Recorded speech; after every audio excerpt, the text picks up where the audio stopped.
Well, hello again, everybody, and welcome back to Notes from the Pastor Cave. And I'm very excited today. I actually waited a little while to do this video because we are at 96 subscribers. So we are just four away from 100, and I was hoping maybe four more would come in so I could make the big announcement that we were at 100, but that has not happened yet.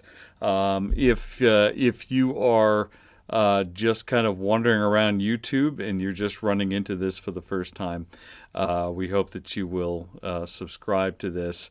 And I think I should be more savvy about this, really, but I think that there's a way that you can. I think it has to do with that little bell in the corner, but I think you can receive notifications when another video comes up, when another video note comes along from us. So probably you can. Some of you, I'm sure, know better than I do how that works. But I know that there's a way that you can receive notifications, and I would assume maybe that's not automatic when you subscribe. So anyways, welcome back. Welcome for the first time, whatever. We are in Exodus chapter 3. I warned everybody in the beginning that we were going to be here for a while, and we are definitely here for a while.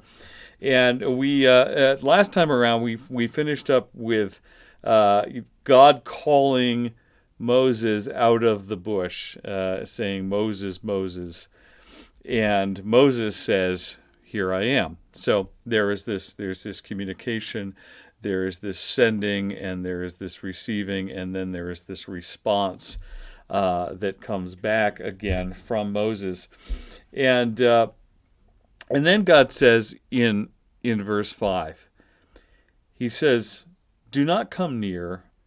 Take your sandals off your feet, for the place on which you are standing is holy ground." And sometimes I know the tradition that I was raised in, when we kind of talked about this idea, we kind of really believed in this idea of holy ground and believe in this idea of holy ground. But there were things that we got wrong about. In other words, we tended to take a place like, say, a church sanctuary, for instance, and we would take that and we would kind of declare that as holy ground. Well, this is a place that's dedicated to God, and therefore this is holy ground. And so, you don't do this in the sanctuary, and you don't do that in the sanctuary, and you don't do another thing in the sanctuary. But really, when you really take a look at this, and I guess the question you'd have to ask is, why is this holy ground? Okay. And the obvious answer is that this place that he is standing is holy ground because God is there. Okay, so we have this appearance of God to Moses, and God saying, "Hey, this is holy ground." Now, 10 minutes ago, it was just a spot in the dry land, where the shepherd could have gone through, and there was like nothing going on. And as soon as God leaves there, it's not holy ground anymore. Okay, so it's not really, and it's just one of these things we need to keep in mind. It's not about the place; it's about who's there. It's not about the place; it's about the encounter. One of the things that I frequently talk about, well, with some regularity, anyways, is this idea of heaven. Heaven is nobody really knows where it is. And nobody really knows exactly what it'll be like or what it'll look like. But the whole point of heaven is that God is there, is that Jesus is there. And so, the important thing is to be in the presence of Jesus, whatever heaven is going to look like, and wherever heaven is. The important point of heaven is that Jesus Christ is there and will receive us. If we are in relationship with him, will receive us into his place, into his kingdom, into this place that he has made specifically for his people to spend eternity. And so what makes this ground holy is that God is there. And that's the important point to remember. I think sometimes we've made too big a deal that places are holy places, and really the only thing that makes them holy is that we have some concept or some idea that God is there or that God has been there. I've had places, and I talked about this in a previous note. I've had places where I go to pray when I had to make a big decision, when there has to be some deep thought and some deep communication with God.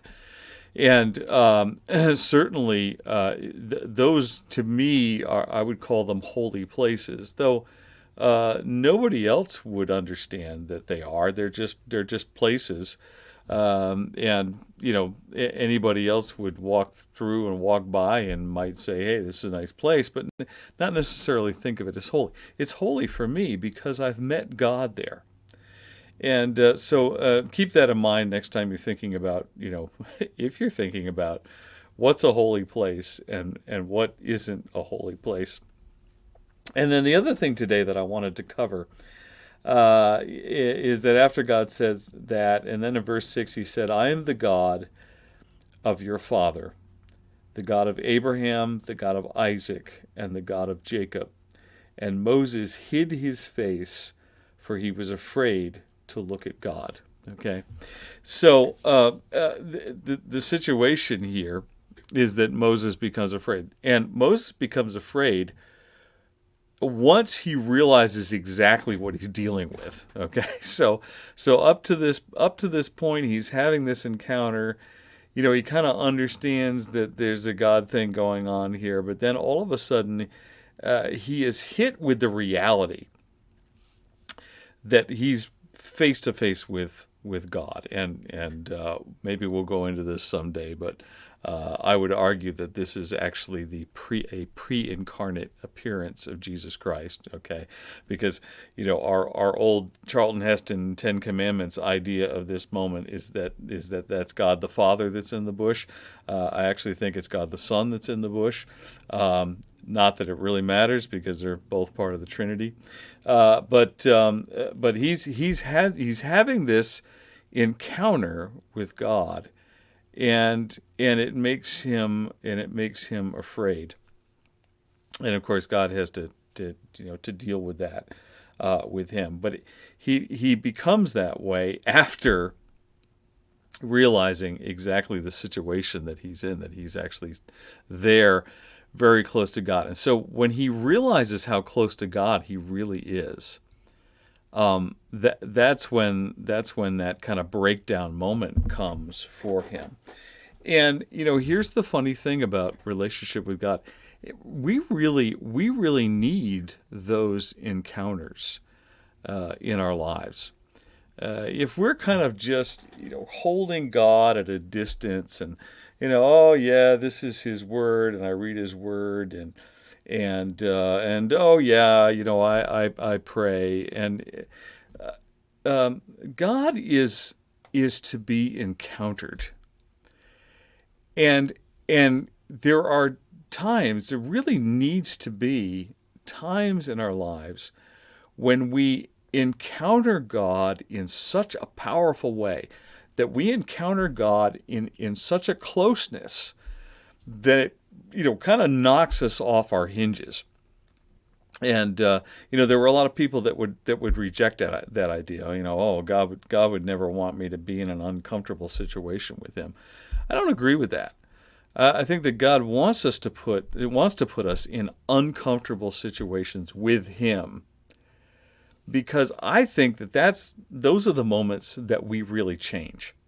Those are the moments where we really become, and Moses in chapter 3 and chapter 4 is transforming. He's actually becoming a very different person than he was when he was just pulling the flock up the side of the hill.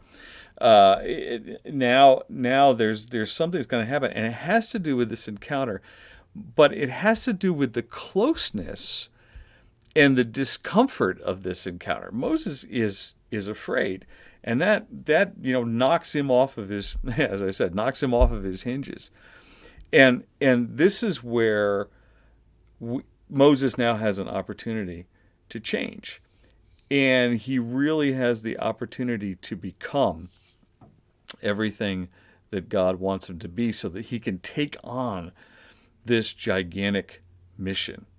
And you have, you're not Moses, I'm not Moses, but you have a gigantic mission in your life. Your gigantic mission is to live for God in such a way that other people want to also live for God, and that part of you would go and make disciples of all nations, go make disciples of all people, including those people that are in your sphere of influence, those people who are around you, those people that you can talk to that I cannot talk to, those people that you have an in with that I don't have an in with, and neither does anyone else.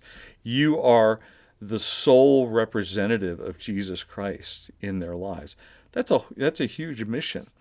And in order for us to do that job correctly, we need to have encounters with God that make us uncomfortable. And sometimes that means the encounter is so powerful that we're a little bit afraid, but there's just a whole range of emotions. Just to allow God to put us in a situation where he becomes the emotional rock to hang on to, and not the security that we think that we have around us. All right, so that is the video note for today. Have a great day, and God bless you. Vita brevis gloria aeterna. Life is short, glory is eternal. Great day.